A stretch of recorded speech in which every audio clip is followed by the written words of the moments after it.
Bem-aventurado que confia no Senhor como fez Abraão. Ele creu ainda que não via, e assim a fé não foi em... Quê? Já está gravando? Olá pessoal, tudo bem? Abraão é considerado o pai da fé, um exemplo de fé. A Bíblia diz em Hebreus capítulo 11 que ele, sendo chamado, obedeceu, tudo pela fé. A Bíblia diz também que, pela fé, a sua esposa, Sara, recebeu a virtude de conceber, sendo ela estéril. Mas, a despeito de Abraão ser um exemplo de fé, alguns momentos na sua vida mostram que ele fraquejou, ele duvidou, ele errou, mas o Senhor o ajudou, mesmo no momento da dificuldade. Está começando mais um trimestre das lições bíblicas adultos da CPAD, e nós vamos estudar aí sobre vários personagens do Antigo e do Novo Testamento que servem para nós de paradigmas, especialmente na área dos relacionamentos familiares. Vamos aprender com alguns personagens muito conhecidos da Bíblia, a começar por Abraão e Sara.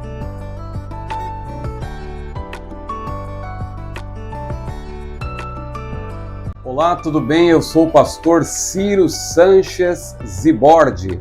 Seja bem-vindo ao meu canal. Curta este vídeo, compartilhe e não se esqueça de inscrever-se no meu canal. Neste trimestre, vamos estudar sobre vários exemplos, vários casos da Bíblia. Na primeira lição, nós vamos estudar sobre Abraão e Sara, ou Abrão e Sarai. Mas antes de nós introduzirmos esse assunto e fazermos aí também uma rápida menção das lições que estudaremos ao longo desse trimestre, vamos primeiro ler o texto áureo e a verdade prática desta lição de número 1, que será estudada no dia 2 de abril, se Deus quiser, de maneira presencial. Vamos lá, texto áureo, Gênesis capítulo 17, versículo 19.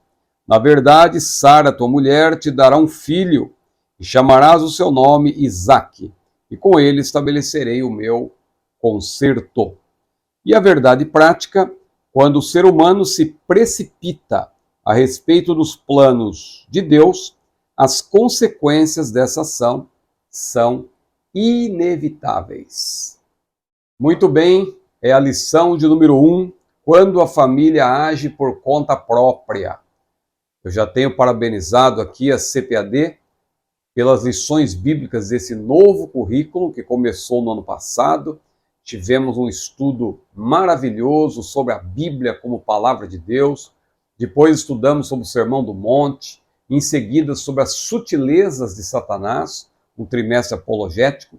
Em seguida, estudamos sobre o livro do profeta Ezequiel. Que estudo maravilhoso, especialmente na área escatológica, que vocês sabem, eu gosto muito de escatologia, meu canal, creio que 70% dele é voltado para escatologia.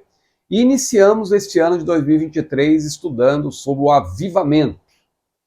Terminou esse trimestre agora no mês de março e hoje estamos dando início a um novo e maravilhoso trimestre da Escola Dominical. Quem estuda as lições da Escola Bíblica Dominical sempre terá um bom conhecimento bíblico, um conhecimento sólido, porque é onde nós mantemos aquilo que temos aprendido. Claro que se você faz um curso teológico, você vai, na verdade, aprender a coisas que realmente você só vai estudar, só vai aprender fazendo um curso teológico, mas o que mantém você centrado na Bíblia e crendo sempre que a Bíblia é a palavra de Deus é justamente a Escola Bíblica Dominical. Pois bem, as 13 lições que vamos estudar, elas se referem aos problemas do dia a dia, do cotidiano familiar, na área da comunicação conjugal, problemas relacionados com ciúmes, rebeldia, porfias, mentira, mágoas, educação dos filhos, etc. A primeira lição, que será estudada hoje, aqui na nossa videoaula, tem como título Quando a família age por conta própria. Mas vamos estudar também Na segunda lição, sobre a predileção dos pais por um dos filhos. Na terceira lição, teremos um estudo sobre o ciúme. Na quarta lição, sobre os ídolos que às vezes estão no seio familiar. A lição quinta, sobre o motim entre os familiares. A sexta lição, pais zelosos, filhos rebeldes. A sétima lição, sobre nora e sogra. Também pode ser sobre o genro e a sogra, né? Talvez os maiores problemas sejam aí entre genro e sogra. Mas o exemplo da nora, claro, também serve para o genro. A oitava lição, importância da paternidade. A nona, uma família nada perfeita, que é uma referência à família de Davi, que foi um homem de Deus, mas sua família não era tão exemplar assim, a começar dele próprio. A lição décima, quando os pais sepultam seus filhos. Que lição difícil essa, hein? Mas importante também, porque mostra que Deus é quem fortalece, somente Ele é quem pode consolar aqueles que passam pelo luto. Não é fácil. A lição 11 é sobre a mentira no seio familiar. A lição 12, criando filhos saudáveis. E a lição 13 fala sobre a amizade de Jesus com Lázaro, Marta e Maria. Pois bem, a presente lição trata das atitudes apressadas, precipitadas, impensadas por parte de Sarai, mulher de Abrão, e do próprio Abrão. Irmão Ciro, por que o autor não fala Sara e Abraão? Porque ele está se referindo ao que aconteceu antes ainda de Deus mudar os seus nomes. Porque Deus é quem vai mudar. Lá em Gênesis nós vemos na sequência que Deus é quem muda os nomes de Abrão para Abraão e de Sarai para Sara. Mas os seus nomes originais eram justamente Sarai e Abrão. Então a lição de hoje trata dessas atitudes apressadas desse casal que não quis esperar o cumprimento da promessa que Deus lhes havia feito. E o autor destaca, ainda na introdução, que as consequências de quando deixamos de ouvir a voz do Senhor, elas são inevitáveis. Então temos que aprender com os erros deste casal. Vamos falar de erros, e vocês sabem que eu gosto de falar de erros. Quer dizer, não é que eu goste tanto, eu aprendi que falar de erros é importante, porque quando falamos do lado negativo, nós também valorizamos ainda mais o lado positivo. Eu falo que gosto de falar de erros porque eu tenho livros, eu tenho uma série denominada Erros que os Pregadores Devem Evitar, com 4 livros. Não vou dizer que eu tenha prazer em falar dos erros, mas eu aprendi que falar sobre erros ajuda as pessoas a acertarem. Aliás, nós podemos aprender com os nossos erros e podemos aprender com os erros dos outros. Não é nada admirável ficar inspecionando a vida dos outros, observando seus erros, mas às vezes tudo está tão claro que a gente percebe facilmente os erros que as pessoas cometem e nós aprendemos, observando-os, a não praticá-los. Então, o ideal é que ninguém erre, mas sempre nós erraremos porque somos falhos. Que não sejamos nós a errar, que aprendamos também com os nossos erros, mas que aprendamos principalmente com os erros dos outros, né? E é o caso aqui da lição de hoje, nós vamos aprender com os erros de Sarai e Abrão. Primeiro tópico, Deus faz promessas a Abrão. A lição, então, já começa a ser abordada com base no capítulo 15, embora o nosso texto bíblico básico seja Gênesis 12, 1 a 3 e Gênesis 16, 1 a 3, o autor, no primeiro tópico, ele começa a abordagem a partir do capítulo 15. Mas ele faz uma referência ao que acontece antes, no fim do capítulo 11 de Gênesis e no início do capítulo 12.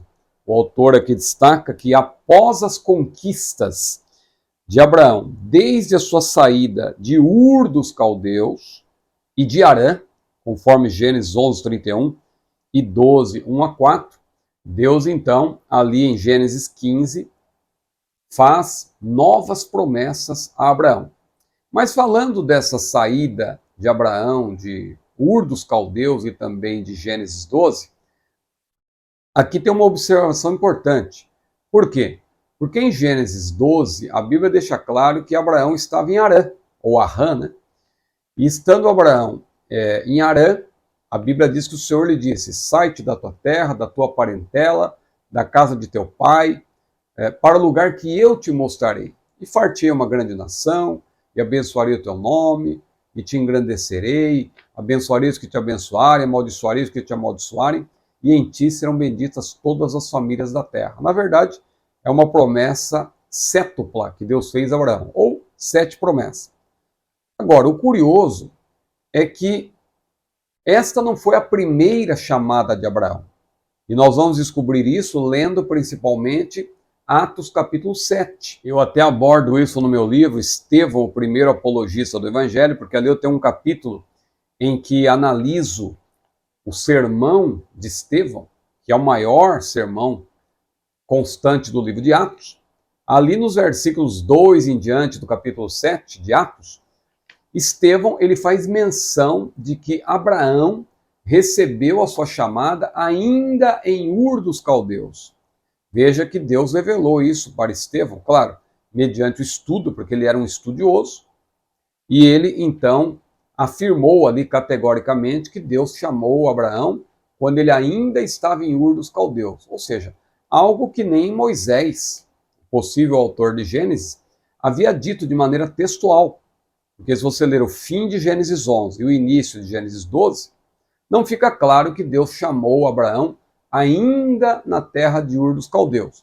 Se menciona apenas que ele estava em Ur e depois foi para Harã. Agora, Estevão diz claramente que o Senhor chamou Abraão pela primeira vez quando ele ainda estava em Ur dos Caldeus. Então, certamente, em Ur, Deus já havia dito para Abraão: sai-te da tua terra, da casa de teu pai, da tua parentela, para o lugar que eu te mostrarei, e tu serás uma bênção. Né? Far-te-ei uma grande nação, engrandecerei o teu nome, abençoarei os que te abençoarem, amaldiçoarei os que te amaldiçoarem, e em ti serão benditas todas as famílias da terra. Ou seja, a promessa de que Abraão seria abençoado e também seria uma bênção. Uma coisa é ser abençoado, outra coisa é ser uma bênção. Todos nós queremos ser abençoados, mas o melhor é quando Deus faz de nós uma bênção, porque sendo uma bênção, além de abençoados, nós vamos também servir de canal de bênçãos para outras pessoas. Era o que Deus queria fazer por meio de Abraão, e de fato o fez, a despeito das suas fraquezas, dos seus fracassos. Abraão, assim digamos, num gráfico de linhas, ele manteve a média como um exemplo de fé. Então, este primeiro ponto, o encontro de Abraão com Deus. Em Gênesis 12, 1 a 4, o autor destaca que Deus prometeu a Abraão uma grande descendência. Em ti serão benditas todas as famílias da terra. Mas a promessa que se menciona especificamente em Gênesis 15 é a promessa de um herdeiro. E Deus explica claramente que esse herdeiro seria, na verdade, alguém que sairia dos seus próprios lombos, por assim dizer. Ou seja, seria um filho de Abraão, de fato. Por quê? Porque Abraão estava lamentando. Abraão estava dizendo: que hás de me dar, né? Dizia para o Senhor, pois ando sem filhos, e o mordomo da minha casa é o Damasceno Eliezer. Damasceno, literalmente, é filho de Meseque. Meseque, que é Damasco, equivale a Damasco. Então, por isso, Damasceno. Então, não era filho de Abraão, era um servo dele, o Eliezer, ou Eliezer. Ele era um servo de Abraão, e Abraão já estava considerando a possibilidade de ter esse servo como seu herdeiro, porque ele não tinha filhos. E Deus, então, falou claramente para Abraão: Abraão, não, o seu herdeiro vai sair dos seus lombos, ou seja, você que vai gerá-lo, com a sua semente. É de ti que vai porque a semente era de Abraão, claro, e em contato, numa relação que ele teria, uma relação íntima, sexual com Sarai, mas aqui a linguagem cautelosa da Bíblia está dizendo isso, né, que haveria uma relação sexual entre Abraão e Sara, e através da semente de Abraão é que seria gerada a vida do seu filho, a saber, Isaque. Só que isso só é entendido posteriormente, porque como nós vamos ver na lição de hoje, Abraão pensava que Deus suscitaria um herdeiro com qualquer mulher, desde que saísse dos seus lombos, né, digamos assim. Mas o plano de Deus era que o filho da promessa, Isaque, nascesse, na verdade, da união familiar legítima entre Abraão e Sara. Mas isso nós vamos comentar melhor daqui a pouco. O que o autor destaca aqui ainda nesse primeiro ponto é que como Abraão tinha 75 anos em Gênesis 12, ele teria esperado pelo menos 25 anos pelo cumprimento da promessa, conforme Gênesis capítulo 21, versículo 5, já que ele já tinha 100 anos quando a promessa se cumpriu. Então, quando Deus promete, ele cumpre. Aliás, as promessas de Deus se cumprem até depois que a pessoa parte para a eternidade. Tem um bordão aí que diz que o crente que tem promessa não morre. Você não vai morrer enquanto Deus não cumprir as promessas. É até bonito isso e a gente canta, tem hinos que falam sobre isso, mas a grande realidade é que há promessas que Deus vai cumprir depois da partida. Que é, no caso, para nós, há promessas que vão se cumprir só quando estivermos na glória. E aqueles crentes que aparecem lá em Hebreus capítulo 11, a Bíblia diz que eles morreram sem ter alcançado a promessa, mas eles ainda alcançarão. Quando? No dia do arrebatamento da igreja, e nós já temos explicado isso aqui em outros vídeos. Mas vamos para o ponto 2. A dúvida diante da espera. Após a promessa, destaca o autor, Abraão preocupou-se. Conforme Gênesis 12, versículo 2, ele ficou ali perguntando, Senhor, só tenho Damasceno e Eliezer, como que tu vais cumprir a promessa? Sara era estéril, isso já se menciona logo no capítulo 11 de Gênesis, versículo 30. Sara era uma mulher estéril, mas Deus, ele tinha um propósito em tudo isso. Deus tinha um propósito em tudo isso, essa espera não foi por acaso, Deus estava provando a fé de Abraão. Deus prova a fé de Abraão em vários momentos, justamente porque Abraão seria um exemplo, um paradigma de fé para nós. Não é por acaso que Paulo, lá em Romanos capítulo 4, cita o crente Abraão como exemplo, e cita também Gálatas, e depois ele aparece em Hebreus 11. Abraão é citado várias vezes, o próprio Senhor Jesus diz que Abraão viu o seu dia e se alegrou pela fé, porque Abraão é considerado um exemplo de fé. Mas ele teve um momento de dúvida. Isso nos ensina que o ser humano é falho. Não existe supercrente, não existe super-homem. Nós somos falhos e podemos, em alguns momentos, duvidar, podemos ter momentos de fraqueza. É claro que na medida em que o crente vai ficando experiente, o que diz lá Romanos capítulo 5, versículos 1 a 5? Sendo, pois, justificados pela fé, temos paz com Deus, pelo qual temos entrado esta graça, na qual estamos firmes e nos gloriamos na esperança da glória de Deus. E não somente isto, mas também nas tribulações, sabendo que a tribulação produz a paciência, e a paciência produz a experiência, e a experiência a esperança, e a esperança não traz confusão, porquanto o amor de Deus está derramado em nossos corações pelo Espírito Santo que nos foi dado. Mas note, a tribulação produz a paciência e a paciência a experiência. Quando o crente passa por várias provações, como é o caso de Abraão, ele vai ficando experiente. E quando vem uma prova mais dura, o crente não perde a fé, não fracassa, não desanima, como aconteceu com Abraão no começo, mas ele mantém-se fiel. Você veja que o Abraão de Gênesis 22 é diferente do Abraão de Gênesis 15. Em Gênesis 15, Abraão estava ali temeroso, com muito medo. Agora, em Gênesis 22, Abraão não teve dúvida e estava pronto até a oferecer o seu próprio filho em sacrifício. Mas Deus, claro, não queria sacrifício humano, era apenas uma provação. E quando ele estava lá no monte, prestes a consumar aquele ato terrível que seria sacrificar o seu próprio filho, Deus interveio e providenciou ali um carneiro para que Abraão pudesse oferecer no lugar de seu filho, e isso se tornou, claro, um grande exemplo, uma grande figura, um tipo de Cristo, que é o nosso substituto, já que o seu sacrifício foi vicário, ele morreu em nosso lugar. Então esse é o segundo ponto sobre a dúvida diante da espera. Abraão estava em dúvida e tal, e Deus então deu uma resposta, quando mandou Abraão fazer aquele sacrifício das duas metades. Abraão partiu as vítimas pelo meio, conforme Deus estabeleceu, está lá em Gênesis capítulo 15, porque Abraão ouviu a voz de Deus que lhe disse: Abraão, anda na minha presença e ser perfeito, eu sou teu escudo, teu grandíssimo galardão. E quando Abraão começou a dizer: Senhor, mas como que eu vou ser pai de muitas nações se eu não tenho filho e tal? Aí Deus disse: Abraão, olha para o céu, conta as estrelas do céu, se as podes contar, assim será a tua descendência.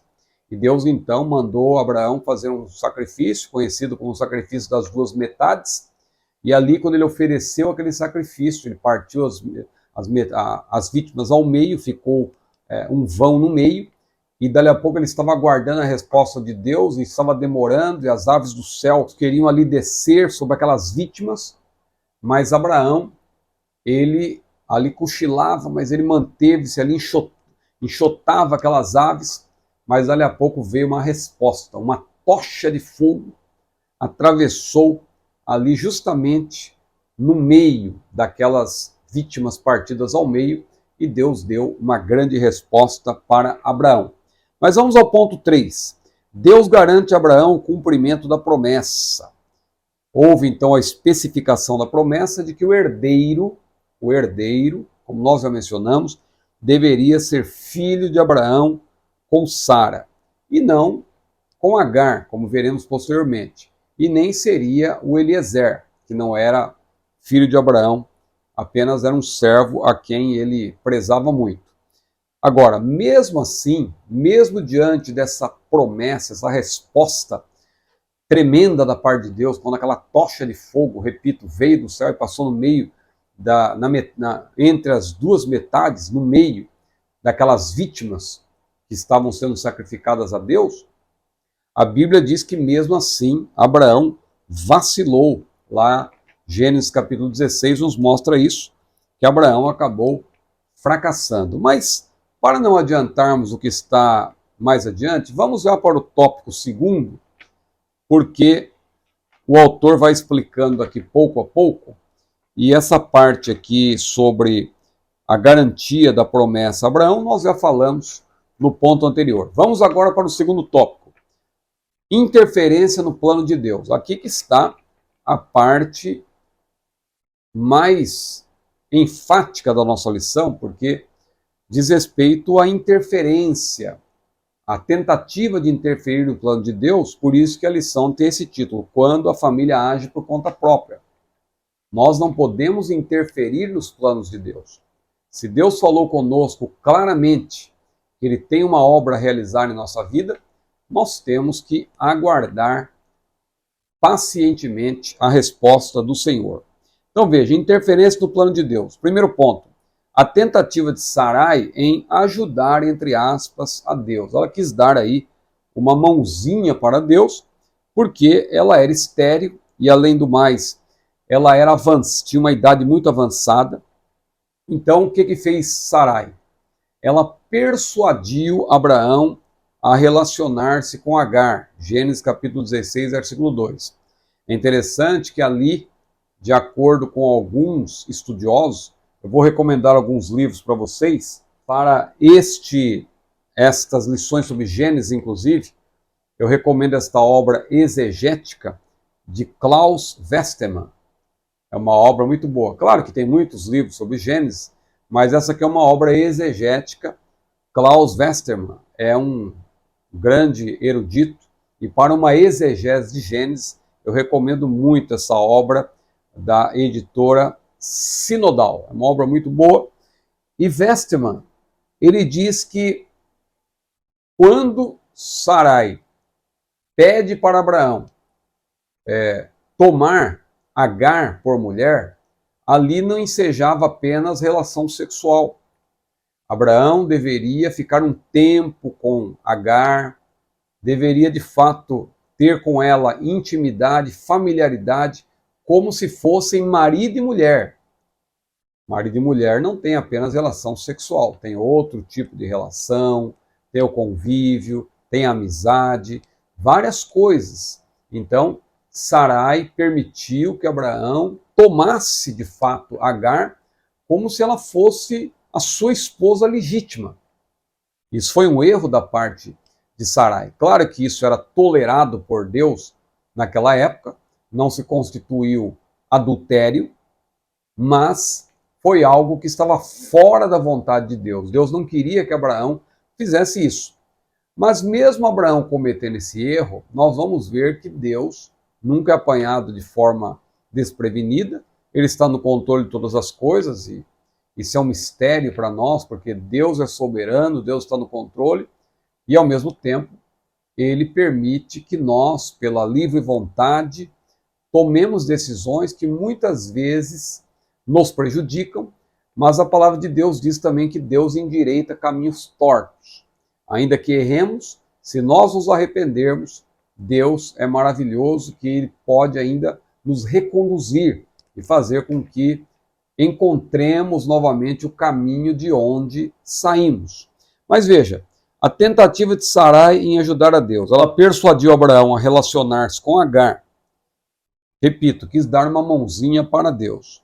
Então, como diz Westermann, esse autor que eu acabei de mencionar, não foi apenas, ela não pediu apenas para Abraão manter relações sexuais. Abraão tomou Agar como esposa em todos os sentidos. Vamos agora para o ponto 2. Os dois vacilaram na fé. Uma reiteração do que já foi dito. Abraão, ou Abrão ainda, né? Ele vai ter o nome mudado posteriormente, mas ainda aqui, a essa altura, era Abrão. Abrão preferiu ouvir a voz de sua mulher. Isso nos faz lembrar de Adão e Eva, que Adão também preferiu ouvir a voz de sua mulher. Os dois foram culpados. Não vamos também dizer que Adão só errou por causa de Eva e nem que Abrão errou só por causa de Sarai. Os dois, tanto Adão quanto Abrão, poderiam ter resistido e ter dito não, eu não aceito isso. Poderia, no caso de Abraão, inclusive, ter como Jó, um exemplo aqui paralelo, quando a mulher de Jó disse para ele: ainda retens a tua sinceridade? Amaldiçoa Deus e morre. O que Jó disse para a mulher? Mulher, como uma doida falas tu. Receberemos o bem de Deus e não receberíamos também o mal? E ele já havia dito: nu saí do ventre da minha mãe, nu tornarei para lá, o Senhor o deu, o Senhor o tomou, bendito seja o nome do Senhor. Ainda que ele me mate, nele esperarei, disse ele posteriormente.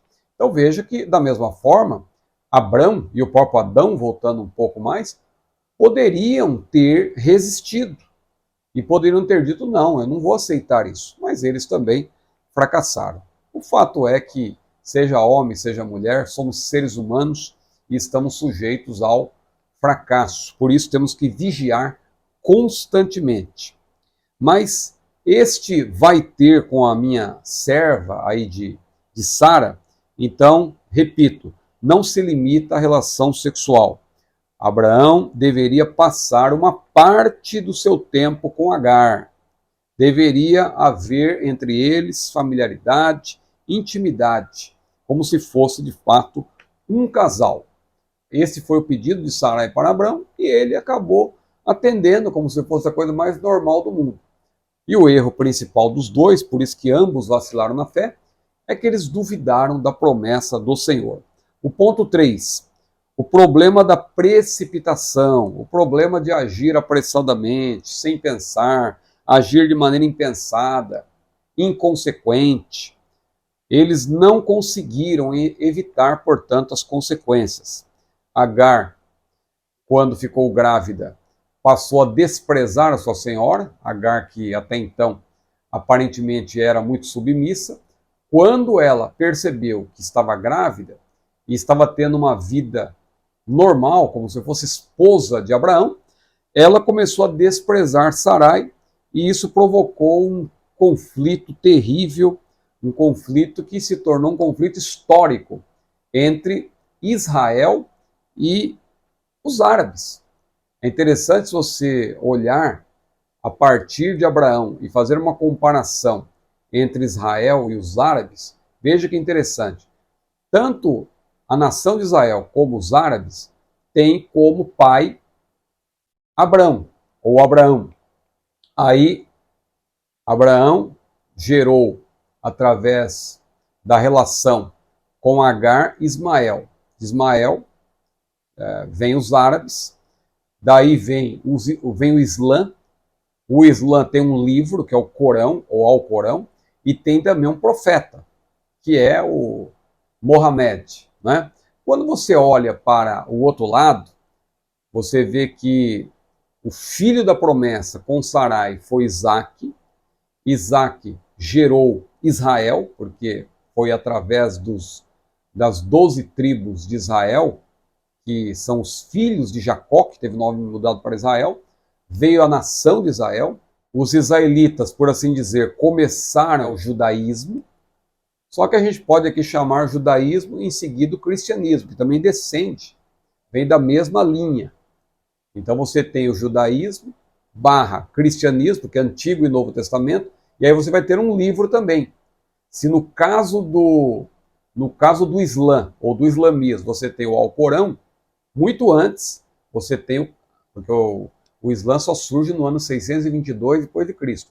Agora, a Bíblia, Antigo e Novo Testamento, ela já estava concluída no primeiro século depois de Cristo. Então você tem a Bíblia, você tem, se eles têm o profeta Mohamed, que alguns muçulmanos até acreditam que ele vai voltar, que ele morreu, ressuscitou e vai voltar, pasmem, o povo da Bíblia também crê que o Senhor Jesus, ele foi para o céu e voltará. Mas você vê aí um conflito histórico entre Israel e os árabes e posteriormente também entre o cristianismo e o islamismo.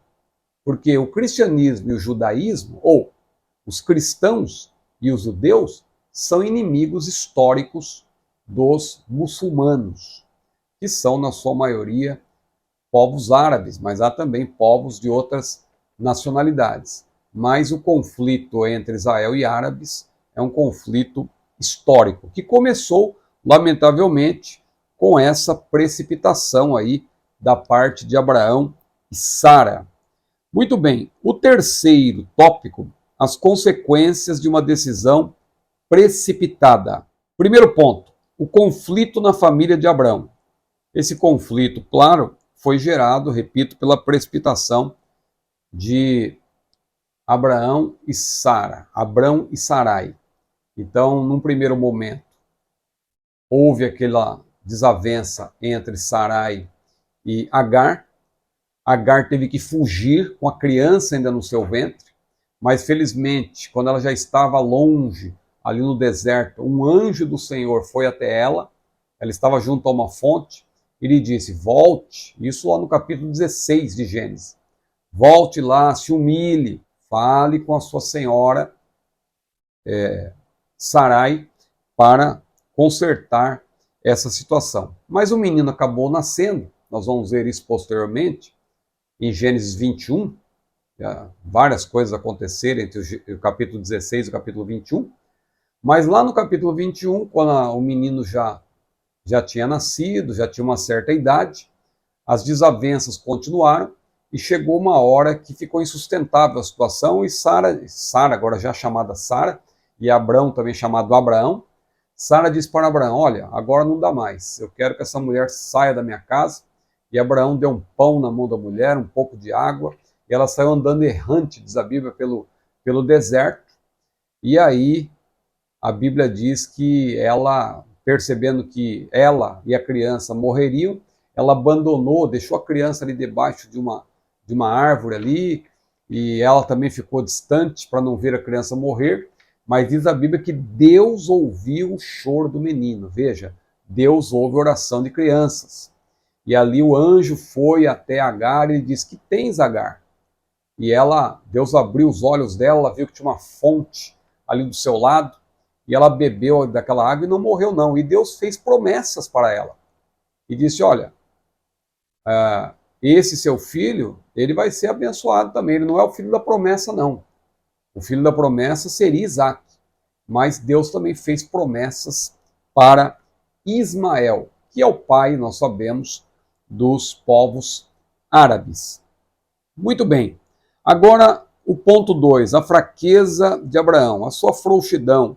Ele não esperou pacientemente o cumprimento da promessa. Bom, esse ponto nós já destacamos aqui ao longo da nossa exposição. É só uma reiteração para nós não vacilarmos. Se Deus fizer uma promessa para você, minha irmã, se Deus fizer uma promessa para você, meu irmão, não duvide, tenha fé, confie. É difícil, há momentos em que parece que realmente não haverá o cumprimento da promessa. Mas se Deus prometeu, mantenha-se fiel. E o ponto 3, uma opinião equivocada acerca de Deus. Eu achei interessante que nesse ponto, que além de reiterar o que já foi mencionado, o autor deixa uma palavra aqui para os homens. Ele disse aqui que os homens, os chefes da família, como Deus estabeleceu, o homem na família, ele é o chefe da família, ele é a cabeça da mulher, então ele, na verdade, tem uma grande responsabilidade. Deve amar a sua mulher, deve educar os seus filhos, e não é fácil andar segundo a Bíblia. Por isso o autor aqui diz o seguinte, que os homens têm um papel de mentores espirituais em suas casas, e por isso não podem deixar de governar com sabedoria. E o autor então cita aqui 1 Timóteo 3, versículos 5 e 6, que é aquele texto muito importante, ali em que Paulo menciona os conselhos para os obreiros.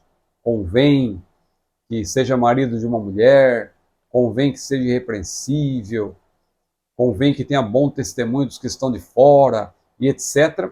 E olha que interessante, vamos ler aqui o que ele diz em 1 Timóteo 3, 5 e 6. 1 Timóteo capítulo 3, versículos 5 e 6. Porque se alguém não sabe governar a sua própria casa, como terá cuidado da igreja de Deus? Não neófito, para que, ensoberbecendo-se, não caia na condenação do diabo. Então aqui Paulo está dizendo, convém, é necessário, em outras palavras, que o obreiro, o bispo aqui no caso, ele seja irrepreensível, governe bem a sua própria casa, porque se ele não fizer isso, ele vai ter cuidado da igreja de Deus? Que palavra importante é essa, hein? Muito bem, então chegamos à conclusão desta primeira lição, que lição valiosa, com grandes instruções para nós, quando a família age por conta própria. Abrão e Sara erraram, sofreram as consequências disso, mas lá na frente nós vemos que felizmente eles acertaram. O autor então conclui assim, esta lição nos ensina a respeito das promessas de Deus para a vida do crente. Entretanto, ela alerta para o perigo de nos precipitarmos com interferências no cumprimento dessas promessas. Vimos que esse tipo de atitude trouxe consequências graves para a família de Abrão. Que Deus nos livre de tentarmos interferir em seus planos, pois sabemos que sua vontade é boa, agradável e perfeita. Romanos capítulo 12, versículos 1 e 2. Que Deus abençoe a sua vida. Se você chegou até aqui, eu creio que você está gostando da nossa abordagem. Eu te peço, por gentileza, que curta esse vídeo, compartilhe lá nos grupos que você tem no WhatsApp, seus amigos, entre os seus amigos, compartilhe no Instagram. Veja, compartilhe e não deixe de inscrever-se no meu canal. Assim você vai estar nos ajudando a chegarmos o quanto antes, se Deus quiser, ao número de 100 mil inscritos. Nós temos essa meta, não sei se vamos chegar rápida ou lentamente a esse número, mas quando chegarmos será importante porque os canais que têm 100 mil inscritos, eles, claro, têm os seus vídeos divulgados para um número maior de pessoas. Que Deus abençoe a sua vida, a paz do Senhor.